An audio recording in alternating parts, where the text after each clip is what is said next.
Hello, everyone, and welcome to A Slice of Columbus Pizza History with Bexley Public Library. Thanks for tuning in. A few words about our guest speakers, Jim Ellison and Brad Rocco. Jim Ellison had his first slice of pizza at the age of 4 or 5 from Dante's in Clintonville. By 4th grade, he was a pizza convert. Jim has been writing about food in Columbus and around the world since 2006. He began his CMH Gourmet blog in 2006, and in 2013, he started a pizza tour for his former tour company, Columbus Brew Adventures. You can follow Jim's new discoveries and updates on Instagram at CBus Pizza History, and pick up your own copy of Columbus Pizza, A Slice of History at Gramercy Books. Brad Rocco grew up in the same Bexley house that Bob Greene called home. He started working at Pizza Plus as a delivery driver in 1982 and became a co-owner in 1992. In 2002, Brad took his pizza prowess to his first competition, the Columbus Pizza Challenge, where he won the first place judges award. Since then, he has continued to put Columbus pizza on the map while keeping his roots in Bexley. Now enjoy a slice of local pizza history with Jim and Brad by joining us for tales of pizza shops who have called Columbus and Bexley home. BPL's Jeff Laser will be our moderator. Take it away, Jeff. Thank you, Sue. And thank you so much, Jim and Brad, for being here this evening. My pleasure. Talk some pizza. So Jim, we'll start with our first question for you. So can you tell us about your background and what inspired you to write this book? Sure. Well, first off, thanks everybody for supporting this event tonight and supporting the Bexley Library and hopefully Pizza Plus too, which is open right after this show tonight. I also have a master's degree in library information science, so I love all things libraries and I'm happy to be part of this tonight. So my background, Columbus native, which I feel is a rare thing anymore. Grew up in Clintonville, lived there almost my entire life until about 18 months ago, moved to Upper Arlington and still exploring UA. And if I was given a presentation in the library, which I hope we can do again in the near future, you would see by looking at my physique that I've been dedicated to food research for many, many years. So yeah, fond memories of pizza places in Columbus, fond memories of really being a food explorer my whole life. Absolutely. Yeah. So we'll get into all the details here. Brad, can you sort of give us your history, your background with Bexley Pizza Plus, how you became one of the co-owners? Sure. I started out working as a job to earn my way through college, like most kids do. I grew up in Bexley. I went to Bexley High School, and like was mentioned earlier, I grew up in the same house on Bryden Road as Bob Greene, and he got the pleasure of meeting Mr. Greene when he came to town, and he was a producer for Nightline News at that time, and he did a story about our family and growing up in the house that he grew up in. So we always had that kind of really nice connection there. And of course, if you know Bob Greene, he's a huge Rubino's pizza fan and just loves the place. And every time he comes to town, he always makes an appearance there. And it's just, it was really cool to do that. But anyway, I grew up in Bexley, and I started to work at Pizza Plus as a delivery driver, working my way up to a manager eventually. And in 1992, one of the co-owners at the time wanted to retire, and I purchased her out, and the rest is history. So I've owned it with my partner, Don Schmidt, ever since then. We, as you know, or you might not know, relocated from down the street to basically where the parking lot of the CVS drugstore is right now. We relocated from there to the corner of Roosevelt and East Main Street. 2000, 2014, I think it was, something like that. So it's been just a long trip, and happy to be here tonight, and happy to be really considered to be part of the history of pizza in Columbus. I never really thought about that or considered myself that, and was just really truly honored that somebody looked at my pizza and used it as, or thought of it as a signature pizza that helped describe pizza in Columbus. And as I read Jim's book, it was just fantastic just to see all that, you know. Yeah, and you'll see Jim holding up the cover of the book there. Yeah. That's one of Brad's pizzas on the cover. Actually, that's a photograph that I took when Brad invited me to come have a pizza after he'd won a competition for that pizza. So, yeah, it's a lot of interconnections in the pizza world. Yeah, I was really surprised. I didn't know he's put my pizza on the cover until the book came out. And I was, of course, said, that's my pizza. I was really proud of that. That was pretty cool, you know. It's been neat on Facebook for people to say, where's that pizza from? Where's that pizza from? And to say, hey, this is a local place. This is not a stock bit of photo. This is the real thing. So it's a great ambassador for all of our pizzas. That's awesome. Yeah, it's a great looking pizza and a great tasting pizza. So I can see why you put it on the cover there. Sure. So let's, and I do want to, you mentioned the competitions. I'll talk about those in a bit, but Jim, I wanted to talk some history first. Sure. So can you just talk about when pizza came to Columbus, a bit of its origins? Sure. And is there a particular style, like we talked about the tavern cut for the event? Like, is there a particular style that's prevalent? Great questions, questions that will still be debated 50 years from now in Columbus for sure. So when did pizza first come to Columbus? In the beginning of the 20th century, when the first Italian immigrants started to come to Columbus, largely to work the marble quarry and do kind of masonry and things like that. So pizza wasn't something you would go to a restaurant. For most people, it was a family snack, something for the kids to make with scraps. A lot of people have this vision that all Italians ate pizza all the time. It's not the case. Naples was basically the place where people had pizza, and also Sicily. So pizza was not really widespread throughout Italy. In our case, though, most of the immigrants that came to Columbus and Grandview, Central Ohio, were from an area near Naples. So they were familiar with pizza. Some of them actually came from Naples. So they brought a lot of those traditions with them, but they didn't open pizzerias. It's an undisputed fact. Everybody agrees to it. There's very few things about pizza in Columbus that everyone will agree on. But the TAT was the first restaurant to have pizza on the menu and to serve it to the public. And that was 1934 is the date that's most often quoted.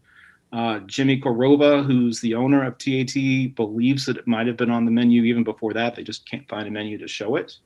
But that pizza that was made in 1934 was very different than the pizza that we were having today. So there was an evolution that occurred over time. Our first pizzeria by name, and that most people consider to be the first pizzeria in Columbus, was Romeo's, which was founded by two folks, Romeo Suri, who most people haven't heard of, and Jimmy Massey. So most people have heard of Massey's Pizza. So this was before Massey's Pizza started. So those two started the first pizzeria, Romeo's. It's at the corner of 5th and North Star, kind of in that borderline between Upper Arlington and Grandview. And it was a great strategic location. It's 1950, sandwiched between two high schools. So you have all these high school kids coming in and trying this wonderful new thing that's called pizza that none of them had ever heard of before. So that's a little bit of our origins. And then over time, guided by Romeo and Jimmy, Tommy Iacono from Tommy's Pizza, Reuben Cohen from Rubino's, which I'm sure will come up tonight, several others, they kind of shaped some things that would be kind of characteristic of pizza that you would find in Columbus. So the next part of your question is there a Columbus style of pizza? Hotly debated topic, most recently on Pizza Connoisseurs of Columbus, which is a local Facebook page dedicated to pizza. And I'll keep going on tangents while I'm talking tonight, but Little side note about that Facebook page is I think there's 36 or 37,000 people that are fans on that page. That's the largest pizza fan club group on Facebook in the whole country, more than New York, more than any other pizza town. Is people in the city are very passionate about pizza. Brad is a member. He can probably share with you that some of the commentary on there can get heated. It's always colorful and sometimes informative. So anyway, there is a debate. Is there a Columbus style of pizza? The often counter argument is it's not common knowledge, right? So we know about New York style pizza. We know about Chicago style pizza, and we've heard about that all our lives. But because Columbus pizza isn't something that you read about in the newspaper very often because it's not mentioned in other places, a lot of people will say, well, if it's not written down somewhere, it doesn't exist. It's not true. I don't completely disagree with that, but I would say that there's a very strong argument that there is a combination of tradition and heritage and approach to pizza in Columbus that is unique to the point where somebody from Cleveland comes to Columbus and they know that our pizza is different than Cleveland. Somebody from Cincinnati comes to Columbus and it's like, this is different than the Rosas down in Cincinnati. Dayton, you'll come to Columbus, like, this isn't Marion's, this isn't Casano's. So we're not Ohio Valley pizza. We're not Old Forge pizza. We're not Detroit style pizza. We're not Quad City pizza. There's so many styles out there.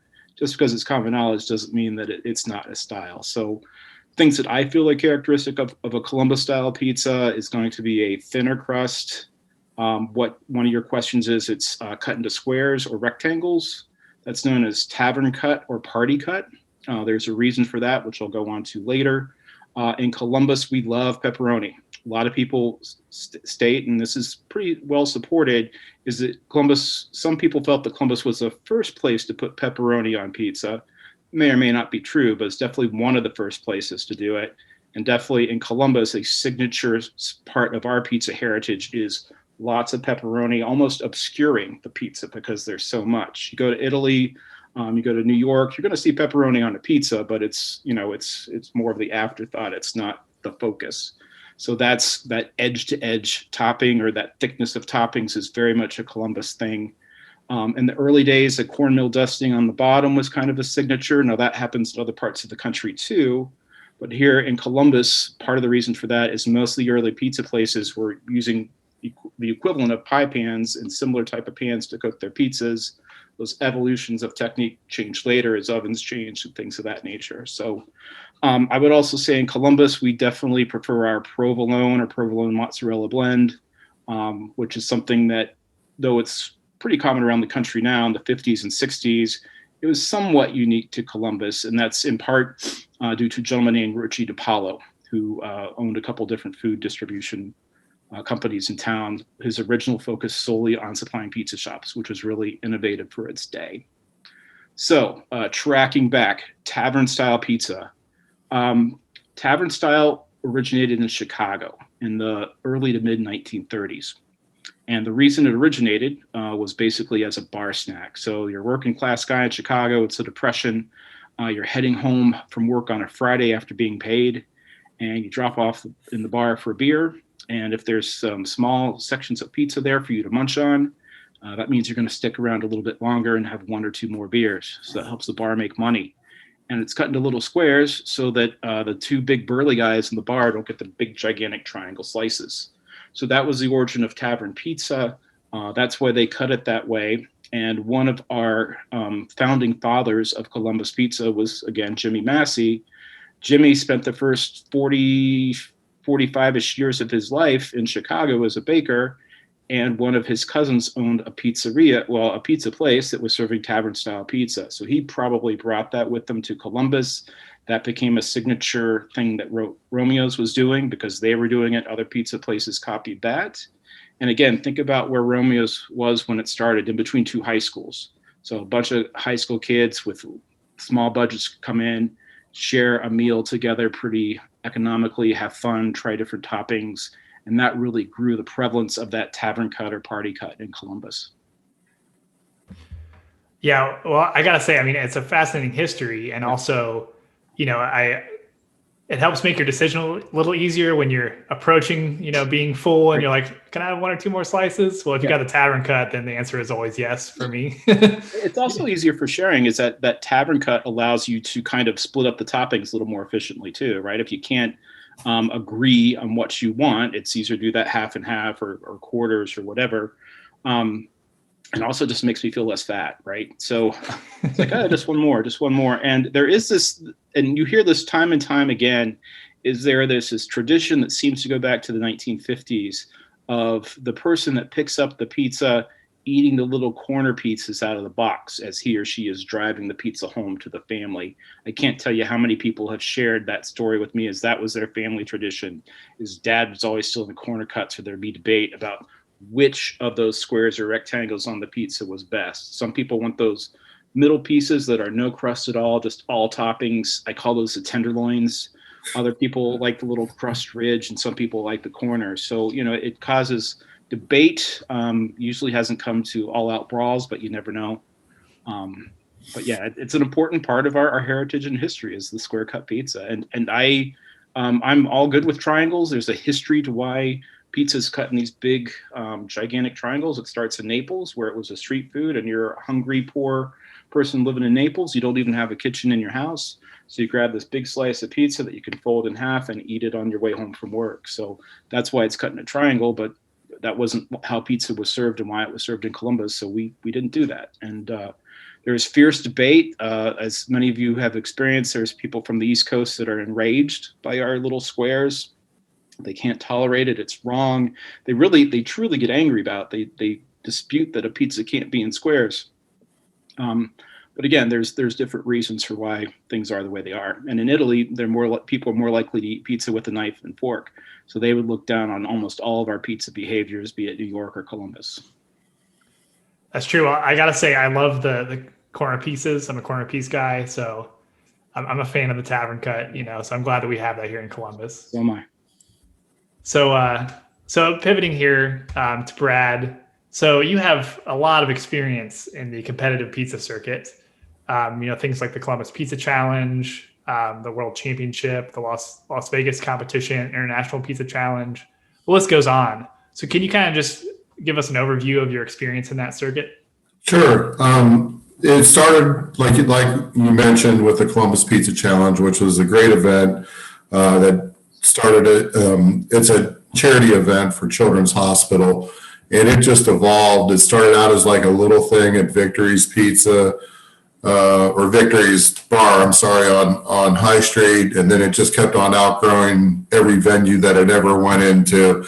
And I think today it was, up until COVID anyway, it was held in the park where the city center used to be. Just a big, huge, massive event.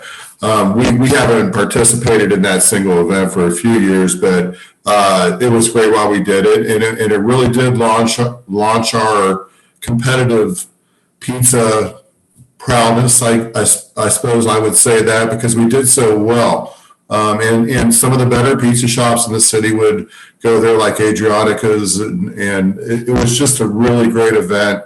And we had so much fun. I mean, I remember giving one of my T-shirts to the rock band drummer, and he wore it up on stage, and we got all kinds of pictures of him playing the drums with our Pizza Plus shirt on. But anyway, so that started out the competitive thing, and then we naturally after that Columbus started to have the NAPICS, the North American Pizza and Ice Cream Show. And that was another, they had a Napex pizza competition. And that was just a really kind of big competition that a lot of people didn't really know about. But it started to bring in people from all around the United States. I mean, from the state of Washington to Florida to, probably a lot of people from the Midwest. And it started out with a competition. They would have a gourmet and a traditional category, and we would always compete in both of those categories. And we did well. I mean, in the probably 10 years that we competed, we had 3 first place, 3 second place, And I'm talking about both of our, we also had Gehenna Pizza Plus competed in that as well. And we just always did really well on that. And in 2003, winning that competition garnered us a spot on the U.S. pizza team, which never knew there was one, but there was, and a trip to Italy.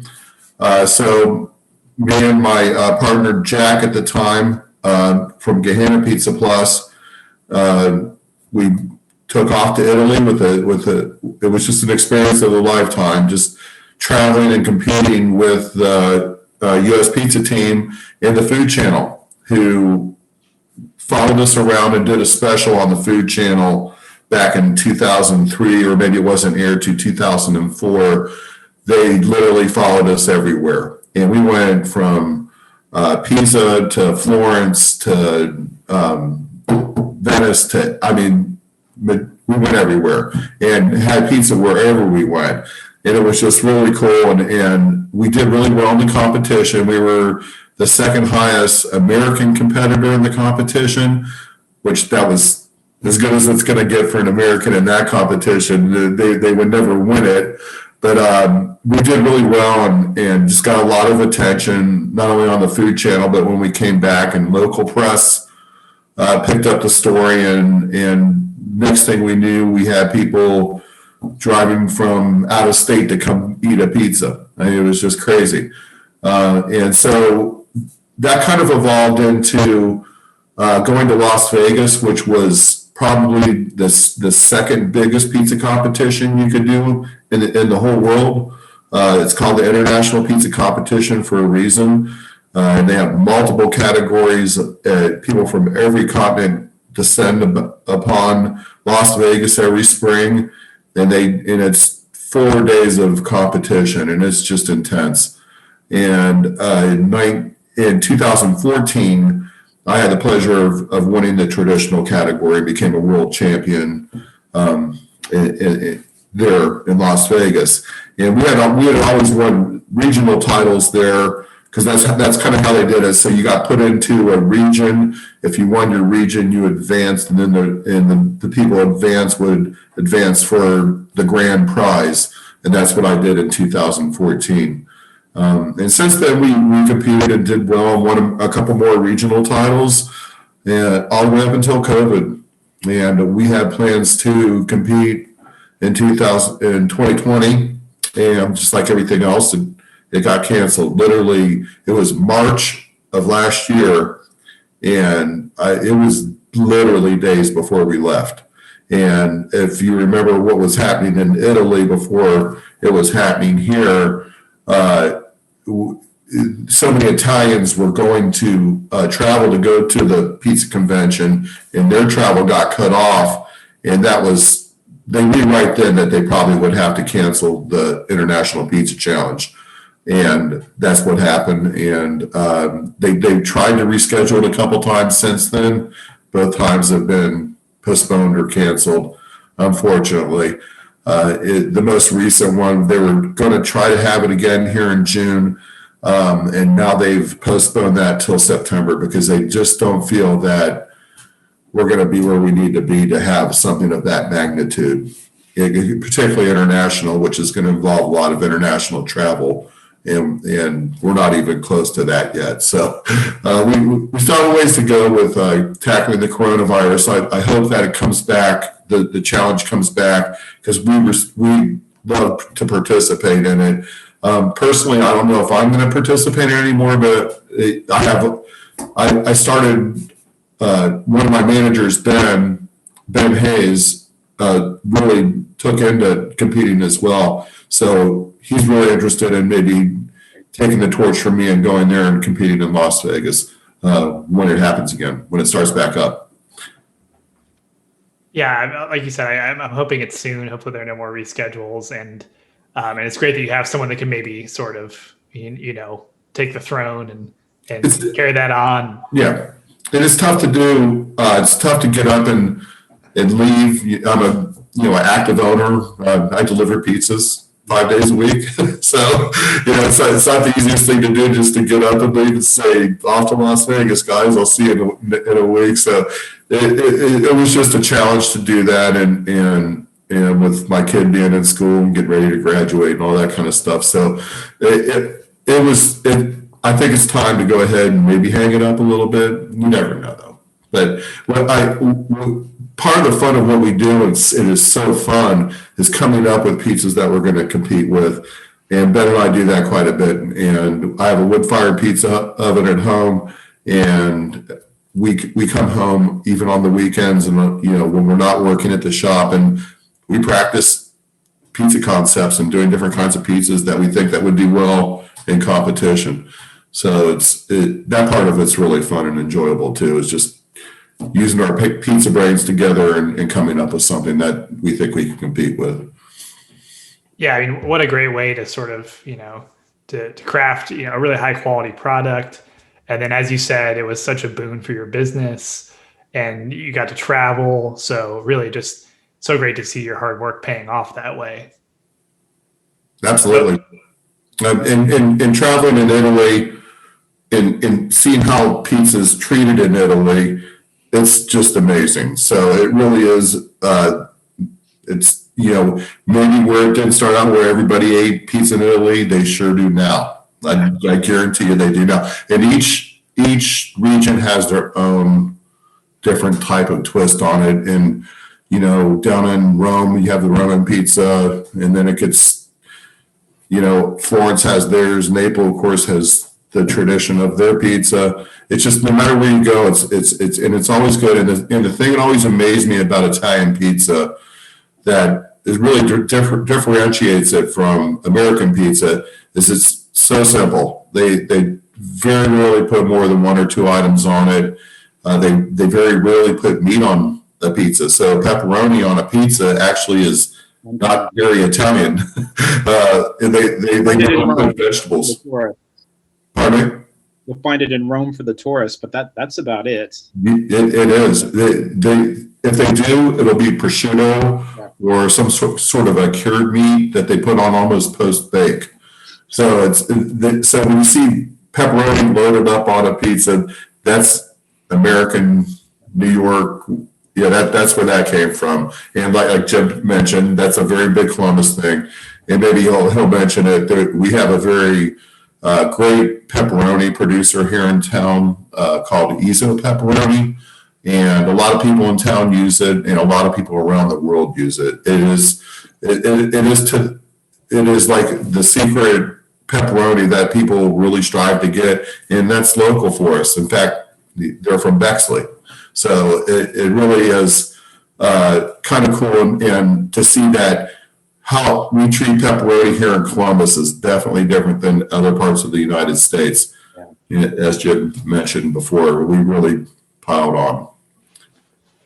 Yeah, well, as a pepperoni lover, I'm definitely in the right place then, and that's great. I didn't know about that supplier, especially here in Bexley. Another excellent Bexley local tie. It just seems like there's always another one you haven't heard of. Oh yeah, Jim, did you get a chance to interview him at all, or any of these guys? We have emailed a lot over the years. I toured the Ezo factory, which is amazingly state of the art, a couple years ago, but did not get to do an in-depth interview. I wanted to.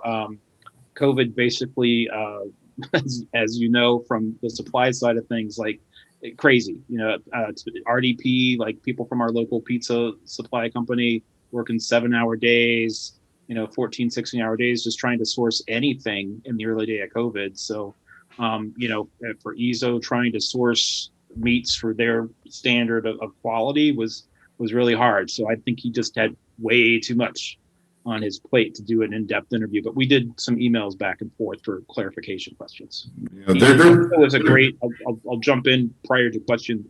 Ezo is such a great feather in Columbus's cap to have.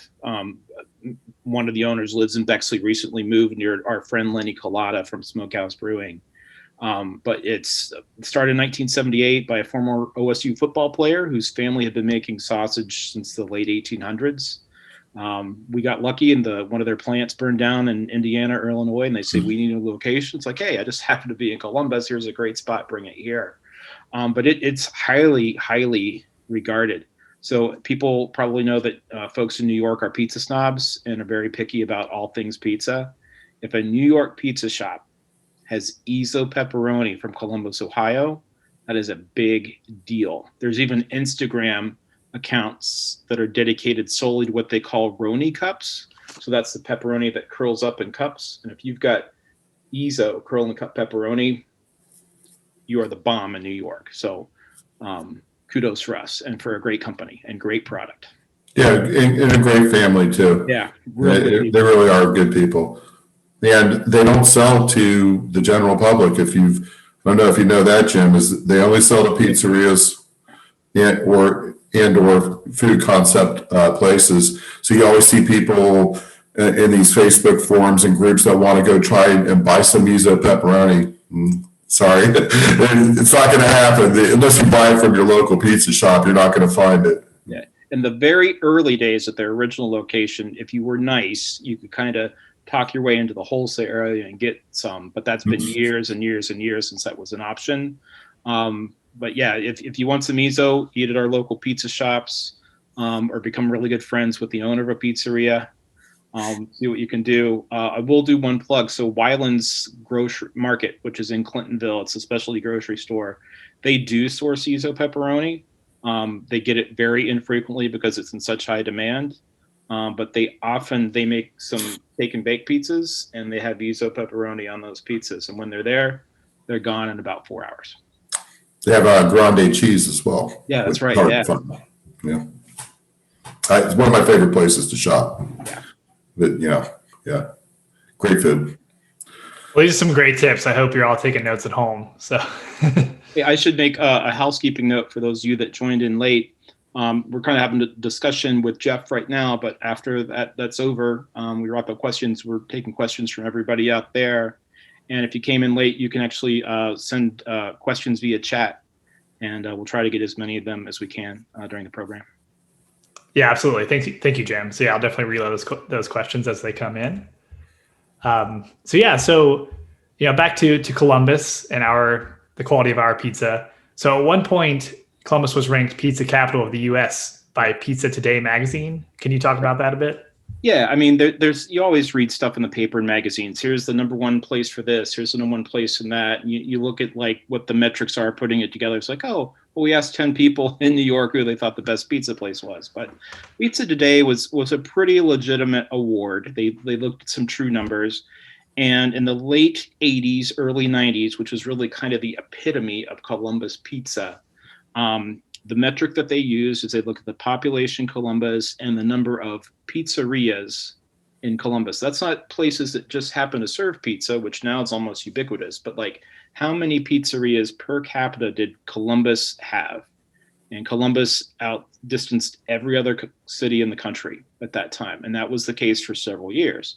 Now, those numbers have shifted a little bit in some recent kind of publications that I've seen Columbus anywhere from like 9 to 50 as far as that ranking, but a lot of different metrics are used. And again, it's somewhat arbitrary about pizzeria versus places that serve pizza. And I would argue there's a very different tradition and approach from a place that dedicates itself to pizza to a place that happens to serve it.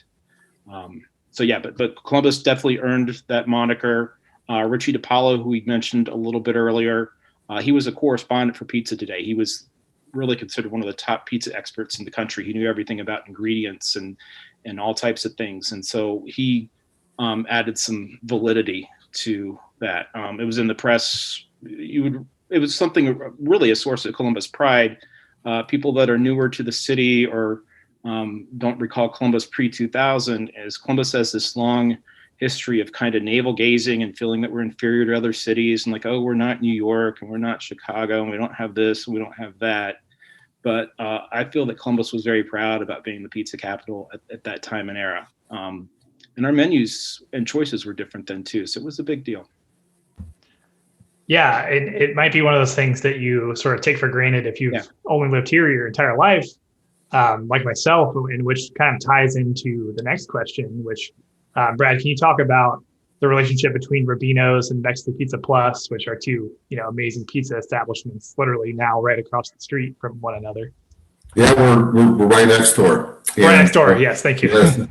Yes, well, it didn't happen on purpose. It happened by the fact that CVS was expanding and relocating our pizzeria. There wasn't a whole lot of places for us to go. We wanted to be part. We wanted to be part of that, to see Bexley evolve and change and turn better. So we absolutely didn't want to leave the city of Bexley. And really, Bexley only has, particularly back then, one commercial corridor on East Main Street. So our choices were rather limited about where we could relocate at the time. And the perfect storm came up where I believe Moe's Mexican diner or something had gone out of business. And it was a couple other restaurant concepts before then as well that weren't really successful, but they had brief runs, 1 or 2 year runs, and the place was vacant. CVS went down there and worked out something with the owner to purchase the building and sell it to us and relocate us. And so we ended up next to Rubino's, and we didn't, at first, I thought maybe it wasn't a good idea. Like, what are we doing? Like, this is a landmark pizza shop. Don't come next door to a landmark pizza shop. And but we felt that we had a good reputation by that time. We were already serving our pizzas in the school, in the cafeteria, and the Bexley Boosters were selling it at the games and everything like that. So we had a strong tie into the community, and I always thought of us as we're Bexley's newest tradition, where Rubino's was the oldest tradition. But we started to build up quite a following of people that liked our pizza. And when we moved in next door, we found that not only were we busy and got busier than we were down the street, that we made Rubino's busier too. And I don't know how, but we did.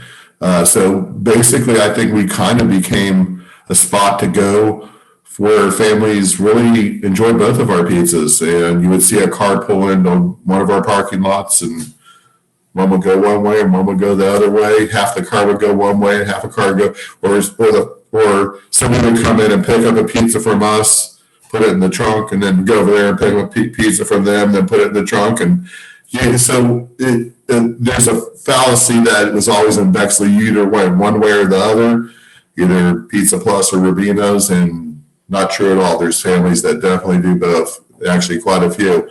And we just built up a good relationship with them because not only, we were just good neighbors, both to each other, and we helped each other out during times of need. When equipment broke, I remember Jim coming over and making dough in my pizza shop for almost a month while they got their mixer was down. And he helped me out when our water heater was down. We went over and got some hot water from him, and it's just little things that you wouldn't really expect that type of thing to happen. And we did. And we would, if he ran out of hot peppers, we would bring over some of our hot peppers for him. And it just really turned out to be a really good relationship. And a lot of people don't know that or realize it or don't believe it, but it really is. And Steve, who's a manager over there and has been there for as long as I could remember, back when I was a kid, honestly, Steve Kearns, and he's a great friend and comes over and buys pizzas and takes them home and plays poker with his buddies. And, it's just really pretty cool. So that worked out well. And I really think that between the two of us, we do pretty well. We hold our own against the bigger chains that are all around us and are really around everywhere, but they probably have a little tougher time cracking that nut in Bexley because I think we take up a good share of the pizza market here in town. And Anthony's moved, which has had a couple different concepts, but it's also a very good local pizza shop too. I'd say between the three of us, we pretty much do most of the pizza in Bexley, or in the Bexley area. Yeah, pizza lovers definitely have it made here in Bexley, and They do have it made. And it's great to hear that you have this great relationship with Rubino's, and not only that, your business is still doing great and even better next door to one another.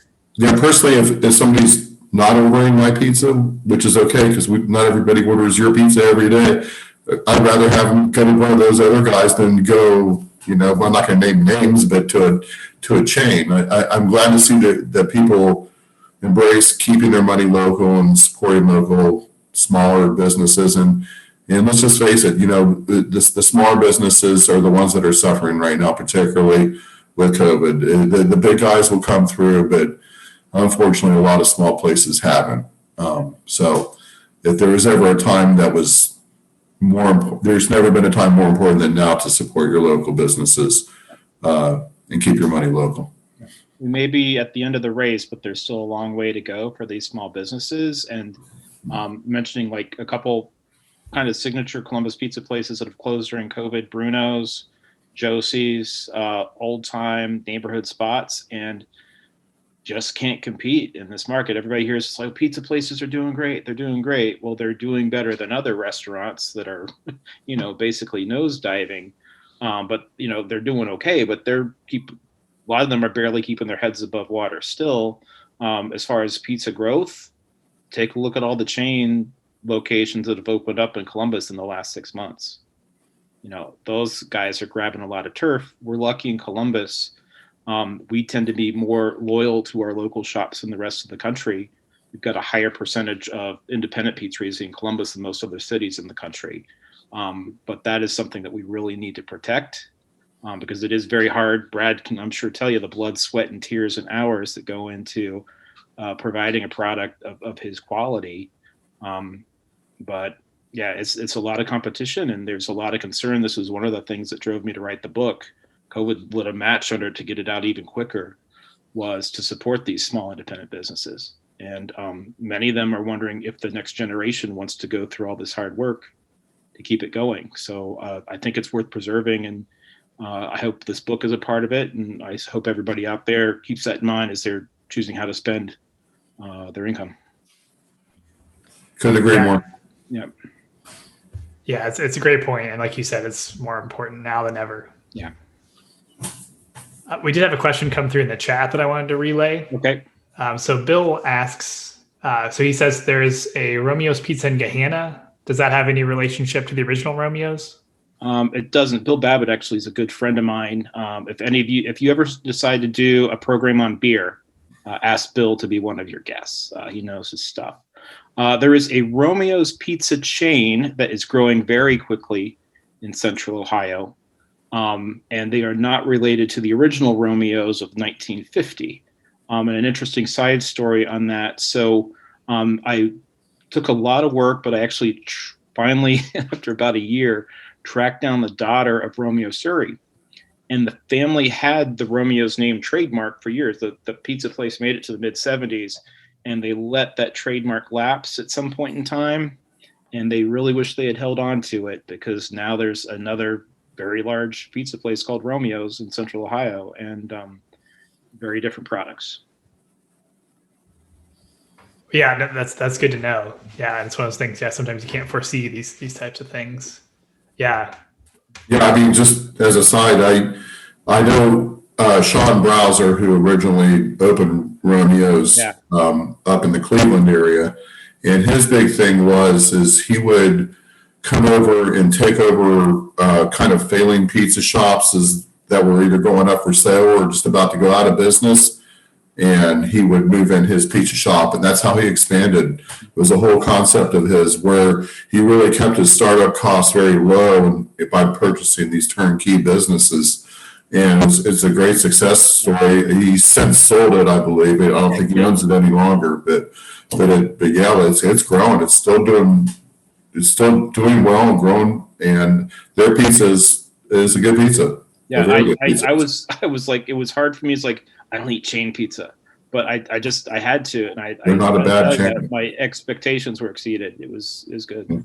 They have a very sweet sauce. Yeah. And that's another thing kind of about Columbus pizza, maybe Absolutely. that, if you're describing a Columbus pizza, sweet sauce is definitely part of it. And it's not necessarily sugar added to the sauce or honey added to the sauce. It's using vine ripened tomatoes and fresh products like that. And the better the tomatoes you are, the sweeter they are. And our sauces in Columbus is always, known for that. But Romeo's took it to another level. Their sauce is very sweet. Planks on Parsons level. The same. Yeah. Mm-hmm. Yes, I used to live across the street from Planks on Parsons, and remember the very sweet sauce. Mm-hmm. Yeah, Jim, I wanted to jump back and do a bit of pizza history again here in Columbus. And you mentioned this a bit earlier, but there are stories of immigrants building the pizza culture in Columbus and building the pizzerias and whatnot. So can you talk about the role that immigrants have played in Columbus pizza absolutely. culture? It's pretty fascinating too, because I'm a Columbus native. I grew up in Columbus. I would never think of Columbus as an Italian town, right? You think of New York, you think of Chicago, right? It's like Philadelphia in particular. Like, oh, that's they got the Italian neighborhoods, they got all this and that. Never thought of Columbus that way. And we do have a small Italian American community here, but they are very prolific in pizza in particular, and have brought a lot of traditions and very special things to this city. It was very important. Again, most of these immigrants came from a few villages in Italy, certain section of Sicily, and brought a lot of traditions and kind of approaches with them.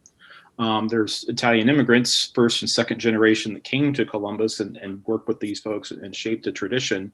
But three kind of things related to this community kept coming up over and over again for the pizzeria owners that I was able to speak with. And what I heard over and over again was the American Italian Golf Association or Golf Club. It's like all these old school 1950s pizzeria owners, it's a competitive environment, but it's a collaborative environment too. They were very supportive of each other. They all played golf together on their days off. And that just came over and over again. It's like that was part of their culture. That was part of talking shop, talking pizza on the golf course. Neighborhoods came up over and over again too. It's like a lot of that pizza loyalty was based on Joe opened a shop just down the street. The neighborhood's going to support him because we're going to support, one of our neighborhood Italian American businesses. Definitely Grandview, which I never viewed as like an Italian American community, has huge Italian American community there. And there's a couple streets where literally some families have lived in the same house since the 1920s. You don't find that many other places in Columbus or Ohio. That's pretty amazing. So neighborhood Italian club too. Yeah, the Italian Club, right? Yeah, right by DK Diner, which is very important landmark in Columbus too. Bocce courts. Yeah. So the third thing that came up a lot, and there's a lot of great, I couldn't mention them all, but there's a lot of small businesses that supported these pizzerias. But one name that came up over and over and over again was Richie DiPaolo. And, that was one of the early immigrant families here in Columbus, the DiPaolos. They had a grocery store in the St. Clair Avenue area, which is kind of like downtownish Columbus, Milo Grogan part of town. And, they had really supported the Italian American community. And there's differing stories. Some people say Tommy Iacano inspired Richie to start this pizza supply business. Other people say it was Jimmy Carover at TAT. There's a couple different stories, but at some point in time, the family grocery store transformed into a delivery business that focused on these new pizzerias that were exploding over Columbus, right? And because they all went to high school together, they all knew each other, they all supported each other. They grew up together, both as kids and as businesses. So Richie would start delivering foods to the shop. That was very innovative for the day. It's like somebody's bringing the food to you. You don't have to take the time, the energy, and the effort to go somewhere and buy your cheese in one place, your pepperoni another, your lettuce here, and banana peppers there, which is pretty amazing. Hey, there's Richie.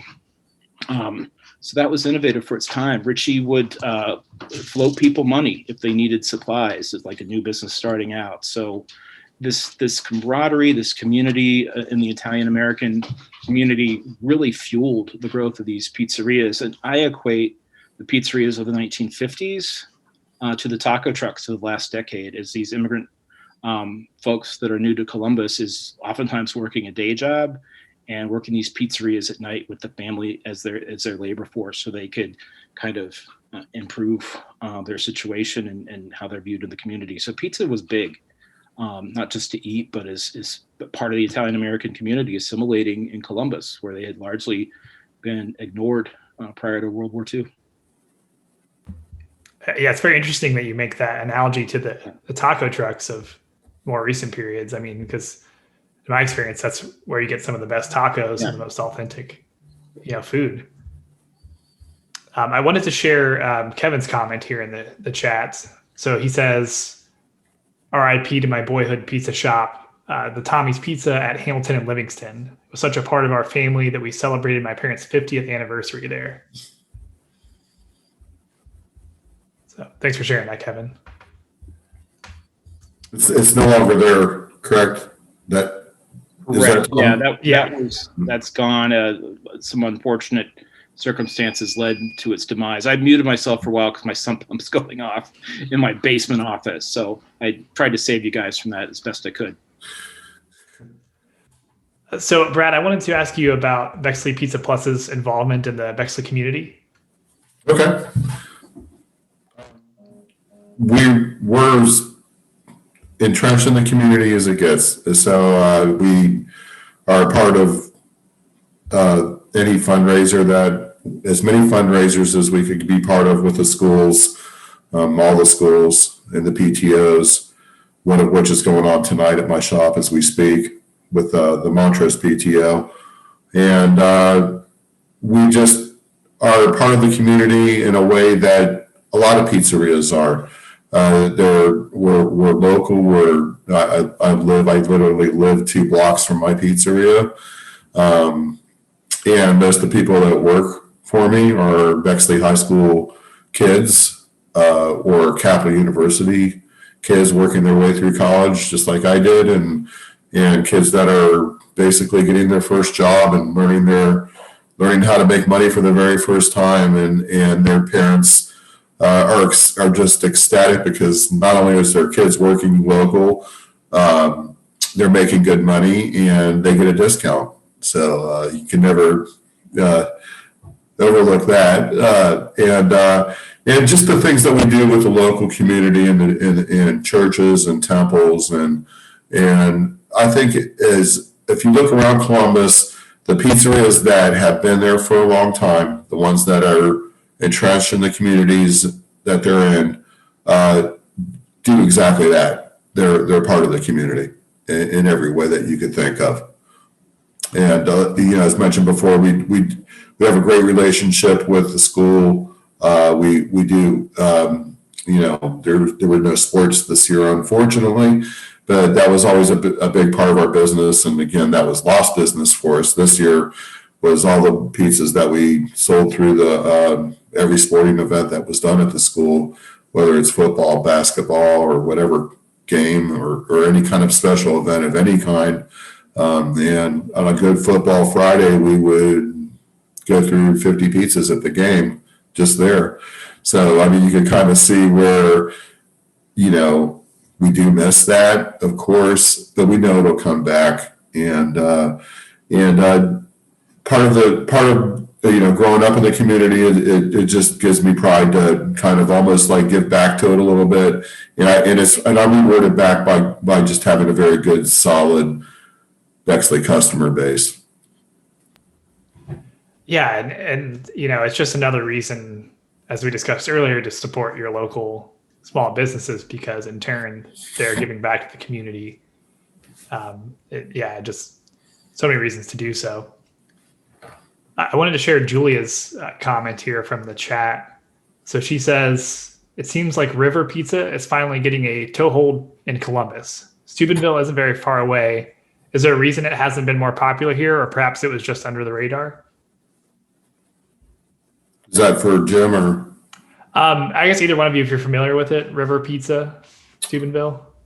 I am not, but I know that area has a very good pizza, like Steubenville, and I imagine that's Youngstown. Am I correct in that, Is that the same area? Roughly, I think roughly, yeah. Yeah, because they just like a Briar Hill pizza is a good pizza.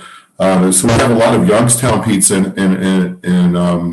in Columbus, but I haven't heard of River Pizza myself, so I can't really comment on it, I suppose. Gotcha. Yeah, I think we may have lost Jim. So yeah, we'll just keep pressing forward here. So one more question for you here, Brad. Sure. So what advice would you give to someone who's trying to break into the restaurant industry in general, or even start a pizza business? One thing I could say is my advice has changed because of COVID. It just is so tough to do right to any time to open up a business of any kind, particularly a restaurant business. And it's never been more challenging for restaurant businesses. But I think it'll come back. I think that if you were planning on getting in the restaurant business now, number one, there's never been a better time to negotiate a lease, period. With the amount of people businesses that are going out of business. And I think what we're going to be left with is a big vacuum of vacancies in commercial real estate. And it's a great time to negotiate a lease. So if you have the capital and you were patient and you waited through this COVID period for us to get our feet back underneath us as a country, then this is a good time to actually start a business, because I think the restaurant business will come back strong. It just isn't going to snap back like a rubber band. It just is going to take some time. For one, there's a lot of people out of work, so the available, spendable income that you usually saw in a family where they went out to eat might not be there anymore. Maybe jobs were lost, and now you're eating bologna sandwiches at home instead of going out for dinner at a restaurant. And I just think it's going to take a little bit for people to get back into the economy to come back. And I think once restaurants come back, and I think they'll come back strong. For one, people have been cooped up for over a year. They're sick of being home and picking out what they want in the refrigerator to eat that night. And they just want to get out and see people and be out. And so I'm looking forward to that. And I know I'm getting off tangent to what my advice would be. My advice would be is to just wait it out a little bit longer. And if you're thinking of looking at places or doing something, take this time to line your ducks up and line up your financing and really start looking at potential areas to go into, because location means so much in everything you do in any business. And you might have locations now open to you that you would have never had before. So just be patient and prepare yourself. And when it's time for you to do that, then have the gusto to do it. People talk about it all the time, but to actually go out and do it.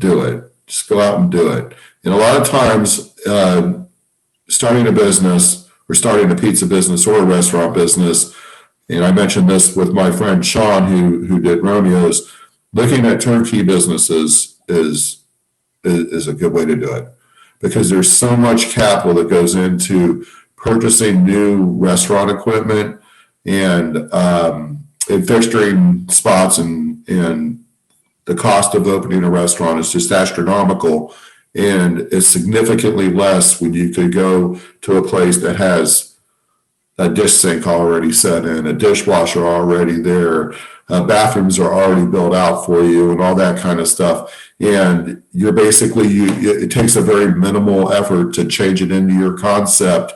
And it may be it might be another pizza shop if you were going to open a pizza shop. and you could go in and maybe you have a whole set customer base now that takes forever to build out when you're just opening from scratch. But if you purchased another shop, then you have that customer base. And if they did a really good job of with a point of sale system and kept track of their customers and stuff like that, you might have a very nice marketing tool that, those advantages weren't there if you just opened up for the first day at a place that you put a brand new equipment in a vanilla box and said, okay, now it's time to sell some pizzas, because good luck. It's pizza's a tough nut to crack. People have their set pizzas where they eat, and it takes a lot for you to say, okay, we don't want to eat that same pizza you've been eating for 20 years. I want you to eat my pizza now. Just to even get them to try it is tough to do. So it's a tough business to get into. It's very competitive, particularly here in Columbus. But if you're thinking of doing it, be patient and do it for sure. I'll add just a little bit of icing onto that cake, and everybody, you just got a free Start Your Own Restaurant seminar for free. That advice is pretty much invaluable. So as a food writer, as somebody that's worked with countless local independent businesses to help them get started, especially our food truck community, as a former small business owner, everything that Brad said is dead on. A couple things I would throw in: if you are starting a restaurant business, make sure that you can deliver carryout effectively and at the quality that you want it, because that's not going to go away anytime soon. People have now become used to that. They're going to expect you to your food that you execute in the restaurant to be as good as if they get it for carryout. So that's going to be important. And then the other thing I'd say too is the restaurant business is crazy competitive, especially in Columbus. This is the test market city for the entire country for any restaurant concept. But also the pizza market is considered to be more competitive than anything else in the restaurant industry. So it's really tough. And Brad is a survivor of that, so listen to his advice. And then the last thing I'll throw in is one example of kind of taking this COVID era and making it an opportunity, is the Wizard of Za, which is a phenomenon that kind of grew in COVID and is showing a great partnership of basically a young entrepreneur pairing with an existing business and using part of their space, which they didn't really need because they didn't have dine-in customers anymore, to very safely and at a low cost start a small business during a time that most people think would be insane to do so. Also, a short note, the background is different because I'm now outside. I could not find a quiet place in my house to continue the conversation. Yeah, the perils of virtual programming right here. Yep. Well, thank you so much, Brad, for sharing that advice. So valuable. And actually, Jim, I'm not sure if you saw Bill's comment there in the chat. I saw about River Pizza, so I heard most of that as I was running around my house trying to find a quiet place to continue. Ohio Valley Pizza is also known as Steubenville style pizza. It's DeCarlo's. For those people that haven't experienced, they have a location here in Columbus. So that is a thicker rectangle slice that has cheese, most of the cheese thrown on it after it comes out of the oven. There's a lot of reasons for that. There's a lot of history to it. It's become more popular and more known. So Steubenville's where it started. The same family has a location in Wheeling. And then there's a version of that in Pittsburgh too, which has become really popular over the years.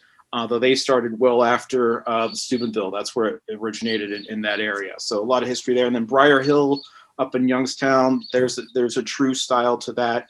And it comes similar to Columbus. It's basically almost like this little village in Italy transplanted themselves to Youngstown, settled in the Briar Hill part of that city. And their Sunday sauce went from kind of pasta dishes, it's very rich, very flavorful, lots of green pepper in it, transferred to pizza over time. So there's a lot of sub-styles even in Ohio. Wow. Yeah. Thanks for elaborating on that. I wasn't aware. Julia says, thanks, Jim. All right. So before we wrap up today, Jim and Brad, is there anything else you'd like to say? Anything we didn't cover? Brad and I could talk another 4 hours. Sure. If we plan to be able to get together and share a beer or a meal, 5 or 6 hours seem too short. But I can talk all day about pizza. But for any of those questions that we haven't covered, happy to block out a little time to cover a couple of them. Yeah, me as well. I'm in no hurry, so if anybody wants to shoot out some questions, feel free to. The one thing I'd like to say is that the concept of pizza is, I think, there's a misconception of pizza. I think people think pizza is maybe fast food and something that you just throw some toppings on and bake it for 10 minutes and boom, there it is. It's not really a chef-inspired cuisine. And I just want to put an end to that, because there's so much that goes into pizza that you don't see. And what you see is just a very little tip of the iceberg. The very last step that you take is basically constructing that pizza and cooking it. But the heart of that pizza, or everything that went onto that pizza, took hours and hours of work, if not days, when you're talking about dough and fermenting dough and grinding cheese and preparing vegetables and making your sauce and all the elements that go into pizzas. There's just hours and hours of work. So when somebody sells you a pizza and you go, oh, they're just killing it, there's only X amount of product on here, they're probably just making all kinds of money. That's not it at all. There's a lot of labor went into that, and just a lot of care, and the conception is the better the pizza, the more care that went into it. And I think that's what you see in the smaller pizzerias around Columbus and other cities, in the hometown pizzerias, that they didn't cheapen their product to meet the demand of the customer, like a lot of big chains have. Like, for example, they have gone, the big thing in the industry is moving from deck ovens, which are what we use, and a lot of pizzerias and some of the best pizzerias in the country use. They have stones on them. You bake those pizzas, but they're very hard to learn how to do properly. There's a lot of steps. There's a lot of different things that you need to do. And so you see conveyor ovens are now the future of pizza. So we'll go into pizzerias now, and you'll see conveyor ovens. And to me, that just takes away from it. When somebody can just put a pizza in one end and walk over to the other end and take it out, it's just like a glorified toaster oven to me. So I think that there's just so much that goes into it. And, and when you sell pizza and somebody's eating it and they appreciate it, it's a reward for all that work that you did, in my opinion. Yeah, absolutely. Yeah, there's a lot more to it, it sounds like, than meets the eye. Sure. Okay, so a couple comments in the chat here. So Kevin says, thanks so much to Jim for the book. I have a copy and have learned so much from reading it, brought back some long forgotten memories. Awesome, thank you. And then a question here from Kristen. Any favorites, either Jim or Brad, that have closed that you especially miss, like Clever Crow or Bono, anything like that? Yes and yes, for sure. Hi, Kristen. I know Kristen. Yeah, I mean, Clever Crow and Bono in particular, it's so unique, so different, such an experience. And anybody that ever met Bill Yerkes, I mean, the piece was a bonus. You got his very idiosyncratic personality to entertain you while you're waiting for your pizza. For me, I'll just do one of the pizza places of my youth with Franco's Pizza, just north of Clintonville. It was a small little place. They definitely had the cup and char before most other people did. And my great memory of that place was one pinball machine, which took a lot of my quarters as a kid. And before VCRs and things like that, they would show clips of movies. in the space. It was always dark. You had popcorn and pizza, and it was like Three Stooges and 17 minutes of the highlights of Star Wars.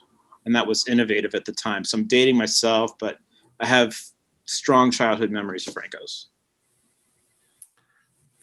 For me, and growing up in Columbus and growing up on the east side of Columbus, I probably spent every birthday of my first 12 years of my life going to Shakey's Pizza. And that's where most of the kids went for their birthday parties. And if you remember Shakey's, or maybe a lot of you don't, well, they've left the mark. I still think they exist as a company out west. I'm not 100% sure of that, but their pizzas were always really, it wasn't so much the pizza, it was the atmosphere.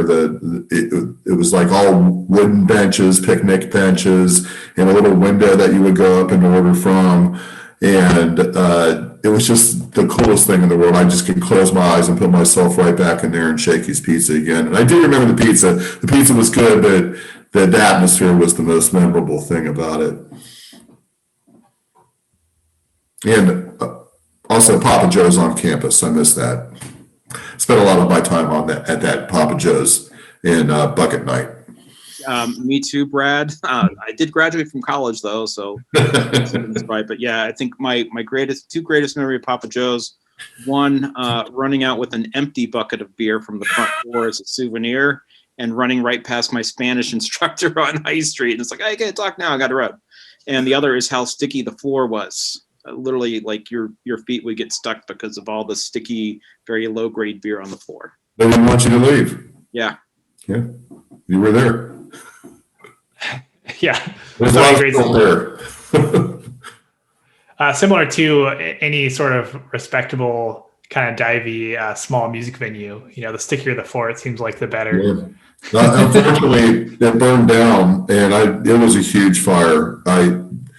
It took that business and businesses around it, and that was the beginning of the end almost of South Campus.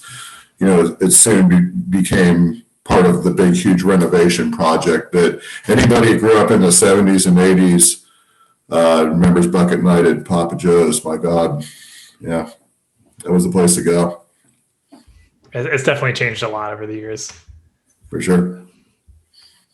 Well, I think it looks like we don't have any more questions or comments in the chat here. Here we go. Actually, Marla asks, which singular element of a pizza, sauce, crust, cheese, or toppings, do you think makes or breaks a pizza? I think that obviously all elements of that, which you mentioned, are important in a pizza. But I think the most important of those items that you listed is the crust. That is the end product of the dough. And that is what distinguishes really one pizzeria from the other. A lot of them put the same cheese and they buy the same toppings and pepperoni at the same place. But really what distinctively makes it different from my pizza to maybe Rubino's or Anthony's or somebody else, and you talk to people, it comes down to the crust. And there's many different styles of crust, and there's not one crust I think that's any better than the other. There's people that like thicker crust than thin crust, but if you're going to go for those elements that you listed there, and you're starting a pizza shop, you better get yourself a good dough recipe and a good crust first, and the other things will come right after that. I would fully support that statement by Brad. That is what I've heard from awesome photo from Columbus Underground. That's what I've heard from pizza owners over and over again. It's your dough, it's your crust, and many of them will spend a lifetime trying to perfect it and never get it to quite what they want it to be. It's an obsessiveness with pizzeria makers. It's similar to an obsessiveness with bakers as they work hard on that crust. And a lot of places are doing pre-made crusts. So those folks that are taking the time and effort to make their crust, to do it the old school way, it is worth supporting them. It's another example of what I mentioned before, is these small independent businesses that are putting out 100% effort to give you something that is 1%, 2%, 5% better. And I can go to pretty much any place in town and tell you who made their own dough and who didn't. Me too. And sometimes, honestly, there's sometimes an inconsistency there because it is fresh dough. And if it's fresh dough, then maybe if, like, I know our crust changes slightly from the summertime to the wintertime when it's more humid and it rises a little bit more. And in the wintertime when it's less humid, the dough acts a little differently. It's always good, but I think that's a good way to kind of almost tell that from a place is those little inconsistencies show you that it's not a stamped out frozen product that they put in a toaster oven. Yeah, no, that's a great point. And yeah, so there you have it, Marla. It's the crust or the dough. That's the important part. Okay, last call for questions. Anyone else here in the chat? Anyone have any questions? Julia says this was so interesting. Thanks, everyone. Looking forward to trying Bexley Pizza Plus. There you go. Got a new customer. I love it. Come in on Friday. I'll be working. Perfect. All right. Well, thank you so much, Jim and Brad, for joining us. So again, the book by Jim Ellison is Columbus Pizza, A Slice of History. So be sure to check it out. Be sure to grab some Bexley Pizza Plus. And thank you so much for joining us this evening. Thanks for having me. And I do want to mention that as you pick up Jim's book and you look at the very front of that book, that's my pizza on the front of that book. Just had to throw that in there. Yeah. Very photogenic. 100% confirm that. It's been a point of speculation for many.